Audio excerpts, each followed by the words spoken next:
बिस्मिल्लाहिर्रहमानिर्रहीम। अस्सलाम वालेकुम नाज़रीन, आप यूट्यूब और फेसबुक चैनल देख रहे हैं। मैं राना उज़ैर हूं।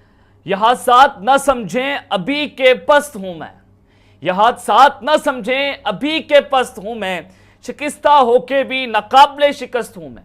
कुछ ऐसी स्टोरी जो है वह हमें इमरान खान साहब में देखने को मिल रही है कि इस वक्त इमरान खान का मुकाबला पाकिस्तान की रियासती मशीनरी के साथ है। पूरे का पूरा निज़ाम एक शख्स के खिलाफ खड़ा हो चुका है। एस्टैब्लिशमेंट, जुडिशरी, 13 पार्टियों के तहत पॉलिटिकल गैंगस्टर्स, नई पार्टीज जो है उनको लॉन्च किया गया और इस वक्त रियासती मशीनरी का इस्तेमाल एक शख्स के खिलाफ किया जा रहा है। लेकिन वो शख्स टूटने का नाम नहीं ले रहा। वो शख्स है इमरान अहमद खान न्याजी।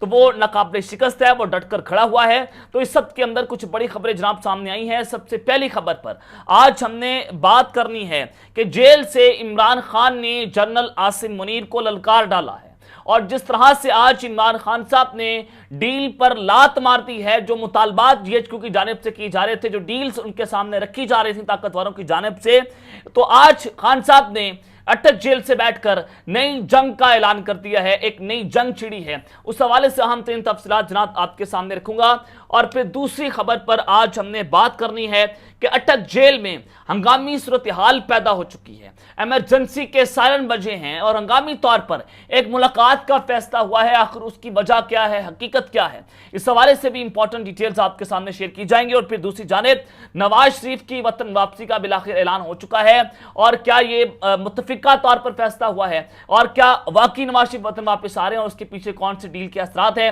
कि अचानक से ये फैसला होना। और इस डील से पहले नवाज शरीफ के इंतहाई करीबी साथी वो वज़ीर आज़म हाउस पहुंचे, फवाद हसन फवाद, वो जनाब उनको जो है वो वज़ीर आज़म का वजीर लगा दिया गया है। इसके पीछे क्या स्टोरी है, ये तमाम तर डिटेल्स आपके सामने रखनी है। लेकिन अगर आपने चैनल को सब्सक्राइब नहीं किया, चैनल को सब्सक्राइब कर लें, बेल आइकन को दबा दें। आने वाली तमाम तरह अपडेट्स आपकी खिदमत में बर वक्त पेश होते रहें। नाज़रीन, सबसे पहले तो आज बिलावल भुट्टो जो हैं उन्होंने एक बड़ा इंपॉर्टेंट बयान दिया। उन्होंने आज गुफ्तगू की, वो आपके सामने रख देता हूं।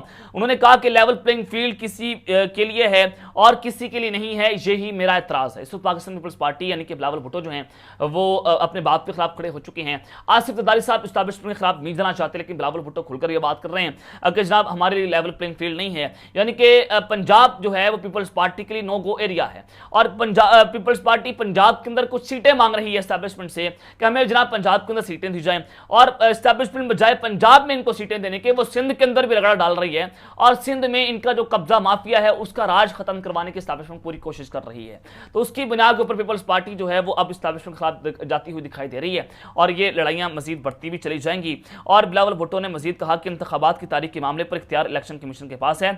हम इलेक्शन कमीशन से ही दरख्वास्त करेंगे कि इंतखाबात वक्त पर हों। लेकिन जनाब यहाँ पर अगर सदर पाकिस्तान वक्त पर इंतखाबात करवाने के हवाले से तारीख का ऐलान कर देते हैं तो इनको बड़ी तकलीफ है कि सदर पाकिस्तान जो है वो अबूरी सदर हैं, वो इलेक्शन की तारीख का ऐलान नहीं कर सकते। लेकिन जनाब इलेक्शन कमीशन जो है वो इलेक्शन की तारीख का ऐलान कर दे तो हाँ फिर ठीक है। यानी कि उनको पता है कि इलेक्शन कमीशन जो है वो इलेक्शन की तारीख का ऐलान नहीं करेगा, 90 दिनों में इंतखाबात नहीं होंगे। ये इतने गैर मकबूल हैं, ये अवाम में जाने से इतने खौफजदा हैं कि अगर इलेक्शन हो गए तो इमरान खान साहब जो है वो रंदा फेर कर रख देंगे। और फिर दूसरी जानिब बिलावल भुट्टो ने मुआशी सूरत हाल पर बात करते हुए कहा कि इस वक्त हर किसी का मसला महंगाई, गुर्बत और बेरोजगारी है। मुआशी मसाइल का हल अवामी राज है और अवामी राज तब होगा जब इंतखाबात करवाकर अवामी नुमाइंदों को वफाक में बिठाएंगे। और मुआशी बहरान की वजह से मुल्क में जराइम बढ़ते चले जा रहे हैं और मईशत के हालात बहुत बुरे हैं जिसका असर लॉ एंड ऑर्डर पर भी होता है।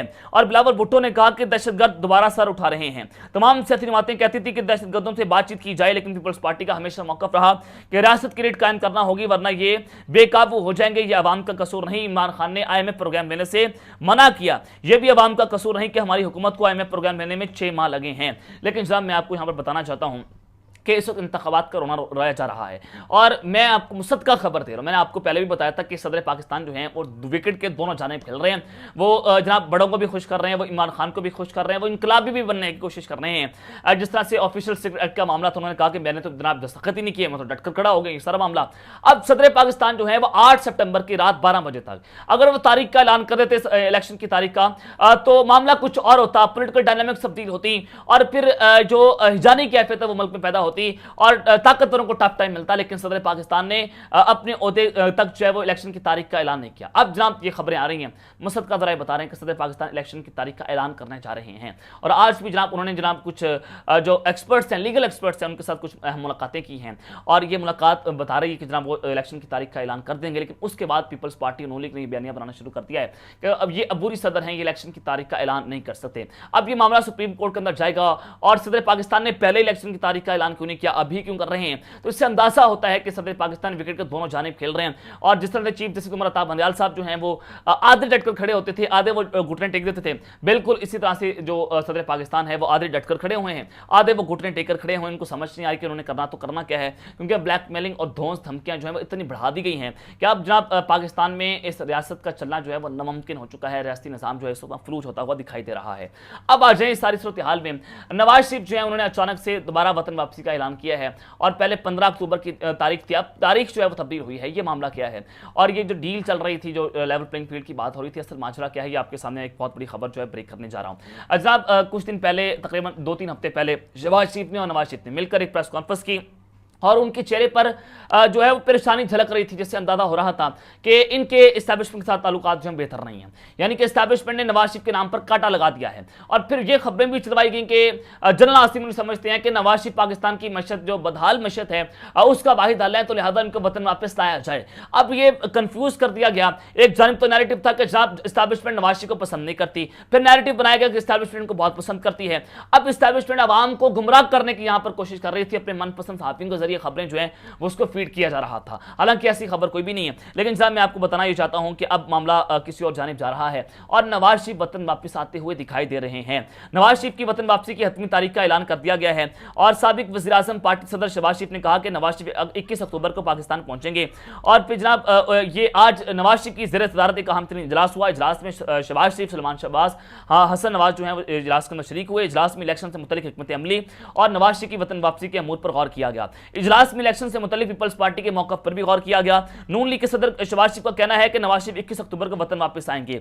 बताया यह गया है कि नवाज शरीफ एयरपोर्ट पर उतरेंगे, जहां पर नवाज शरीफ का नून लीग की जानिब से भरपूर इस्तकबाल किया जाएगा और नवाज शरीफ के इस्तकबाल के लिए पाकिस्तान के तमाम इलाकों और शहरों में पार्टी कारकुनान रैलियों का इनेकाद भी करेंगे। अब जनाब ये मामला बड़ा इंपॉर्टेंट है कि 21 अक्टूबर को लाहौर एयरपोर्ट पर उतरेंगे, वहां से जनाब उनका इस्तकबाल किया जाएगा। ये तारीख जो है वो सामने आ रही है, यानी कि सितंबर और 21 अक्टूबर की आखिर में नवाज शरीफ वतन वापस आएंगे और फिर जनाब ये मामला किस जानिब जाएगा। निगरान वज़ीर-ए-आज़म तो ये ऐलान कर चुके हैं कि नवाज शरीफ वतन वापस आएंगे तो उनको कानून का सामना करना पड़ेगा, लेकिन हरगिज़ ऐसा नहीं है जब तक इनको जीरो रिस्क ना हो जाए, नवाज शरीफ साहब को जब पता ना चल जाए कि जनाब अब उनके लिए कोई मामला गड़बड़ नहीं है, उनको सजा नहीं होगी, अब जनाब अदालतें उनको क्लियर कर देंगी, तो ये जो है वो उनको क्लीन चिट जब तक नहीं मिलती वो जनाब पाकिस्तान वतन वापस नहीं आएंगे। लेकिन काजी फायसा के आने के बाद फौरी बात जो है वो अब पॉलिटिकल डायनामिक्स अब तब्दील होती हुई जनाब दिखाई भी देंगी। अब आ जाएंगे अटक जेल जो है, वहाँ पर हंगामी मुलाकातें जो हैं वो शुरू हुई हैं। अब अटक जेल में हंगामी मुलाकातों का असल मकसद क्या है, ये मामला किस जानिब जाएगा और ये मुलाकातें शुरू होना और फिर इमरान खान साहब से मुलाकात करने का फैसला करना, ये सब बहुत इंपॉर्टेंट। लेकिन सबसे पहले आपको बताना ही चाहता हूँ कि पाकिस्तान तहरीक साहब के रहनुमा है सैयद ज़मीर हुसैन शराजी साहब, वकील भी हैं, एडवोकेट हैं। जनाब इन्होंने एक बहुत बड़ा दावा किया। उन्होंने कहा है कि मुझे ताकतवर लोग जो है नामालूम जगह पर ले गए और मुझे वहाँ पर बच्चों और फैमिलीज की धमकियाँ दी गई और मुझे इतना मजबूर किया गया कि मैंने पाकिस्तान तहरीक इंसाफ के खिलाफ प्रेस कॉन्फ्रेंस कर दी। उन्होंने कहा साहब मुझे ब्लैकमेल करके, मुझे मार के, मुझे धमकाकर, मुझे फैमिलीज का बताकर मुझे जो है वो कहा गया कि आप जहां प्रेस कॉन्फ्रेंस करें और मैंने मजबूर होकर जो है प्रेस कॉन्फ्रेंस की थी। और ये माइक लाल उसने आकर बताया कि जनाब मैंने मजबूर होकर प्रेस कॉन्फ्रेंस की। चाहे बहुत सारे थ्रेट्स की जाते हैं, जाहिर है आप सबके लिए फैमिलीज जो है अजीज होती हैं, अपने बच्चे अजीज होते हैं, तो आपने बहुत सारी चीज़ों को देखकर चलना होता है। लेकिन यह मर्द का बच्चा फिर भी खड़ा हो गया, हमें इसको सैल्यूट पेश करना चाहिए, क्योंकि जनाब जो राबिया बाजवा उन्होंने भी आज बहुत बड़ा जो है दावा किया, नायब सदर ने लाहौर हाई कोर्ट बार की। उन्होंने कहा कि जनाब जब बख्तरबंद गाड़ी में पाकिस्तान तहरीक साहब की खवातीन को लाया जाता है तो जानबूझकर गाड़ी को धूप के अंदर खड़ा किया जाता है ताकि औरतों को टॉर्चर किया जाए, क्योंकि वो माफी मांगने के लिए तैयार नहीं है। एक जरा सी माफी वो जेल से बाहर आ सकती हैं, लेकिन औरतों ने जिसमें सनम जावेद, तैयबा राजा हैं और जनाब दूसरी तीसरी खवातीन भी इसके अंदर शामिल हैं, उन्होंने जनाब पाकिस्तान तहरीक साहब छोड़ने से इनकार कर दिया। उन्होंने माफी मांगने से इनकार कर दिया कि जनाब हम माफी नहीं मांगेंगे। वो उन मर्दों से बेहतर हैं जो फवाद चौधरी और सदुम जैसे लोग हैं जिन्होंने जनाब कॉम्प्रोमाइज कर दिया। वो परवेज खट्टक, वो महमूद खान, जिसको इमरान खान साहब ने इनको ओहदे नवासे, इमरान खान साहब ने पार्टी में इनको इज्जत दी, लेकिन इन्हीं लोगों ने इमरान खान की पीठ पर छुरा कौंबा। तो इससे बात होता है कि जो ग्रास रूट के लोग हैं वो इमरान खान साहब की इस वक्त बाजू बने हुए हैं, वो इमरान खान साहब के साथ शाना बुशाना भी चल रहे हैं। और इस सारे सफर के अंदर 70 साल प्रो इस्टेब्लिशमेंट सियासत करने वाला चौधरी परवेज साहब जो हैं वो भी जनाब इस वक्त एंटी इस्टेब्लिशमेंट खड़े हुए हैं। वो इमरान खान के बयान के साथ स्टैंड कर रहे हैं। उस टाइम जनाब अवाम को जो है वो हिला कर रख दिया, ताकतवरों की नींदें उस शख्स ने भी हराम करके रखी हुई हैं। लेकिन जनाब अटक जेल के अंदर जो मुलाकात हुई है वो आपके सामने रख देता हूं कि आज तो एक तो इमरान खान साहब की बुशरा बीबी के साथ मुलाकात हुई है और अपनी बहन नौरीन नियाजी के साथ भी अहम तरीन मुलाकात हुई है। लेकिन दूसरी जानिब सेनेट की जो कायमा कमेटी बराए इंसानी हकूक है उन्होंने इमरान खान और तहरीक इंसाफ की गिरफ्तार खवातीन कारकुनों से जेल में मुलाकात करने का फैसला कर लिया है।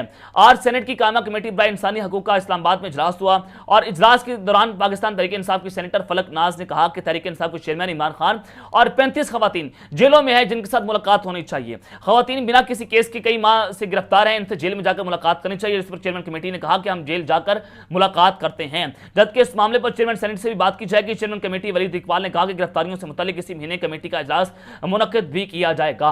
अब जनाब ये मामला इस वक्त बहुत संगीन है कि अब जो पाकिस्तान की जो चेयरमैन कायमा कमेटी है सेनेट की बराए इंसानी हकूक वो इमरान खान साहब के साथ जेल के अंदर ही मुलाकात करेंगे और वो बताएंगे कि किस तरह से इंसानी हकूक के खिलाफ जो है वो वर्जियां की गई हैं और उनके बुनियादी इंसानी हकूक जो है उनको छीना गया है। ये अब इमरान खान साहब जो है बताने जा रहे हैं, जिसके बाद आपको अंदाजा हो सकेगा कि इमरान खान साहब के साथ जेल के अंदर क्या बर्ताव रखा गया, किस तरह से उनका साथ सलूक किया गया। जो खबरें चल रही थी कि उनको एक सेल के अंदर रखा गया है और वो सारा मामला है, अब वो सारी चीजें जो है वो खान साहब अब इनको बताने जा रहे हैं। और अब इसके बाद मजीद ये लड़ाइयां जो है बढ़ती चली जाएंगी, क्योंकि इमरान खान साहब ने जेल से बैठकर जनरल आसिम मुनीर को ललकारा है और एक डील पर लात मार दी है। एक जनाब जो उनको बताया जा रहा था कि आप ये डील हासिल कर लें तो आप बच सकते हैं, तो इमरान खान साहब ने एक नई जंग का ऐलान कर दिया है और हालात जो है बिगड़ते चले जा रहे हैं। ये मामला क्या है जनाब, आज आरिफ हमीद भट्टी साहब जो हैं उन्होंने एक बहुत अहम दावा किया। उन्होंने जनाब ये इंकशाफ किया है कि इमरान खान साहब जो है वो डट चुके हैं, वो टूटने का नाम नहीं ले रहे, वो उनके हिसाब जो है वो कमज़ोर नहीं पड़े बल्कि वो पहले से ज़्यादा मजबूत दिखाई दे रहे हैं और उन्होंने डील को मुस्तरद कर दिया है। यानी कि डील क्या है, ऑफर क्या थी कि आप मुल्क छोड़कर चले जाएं,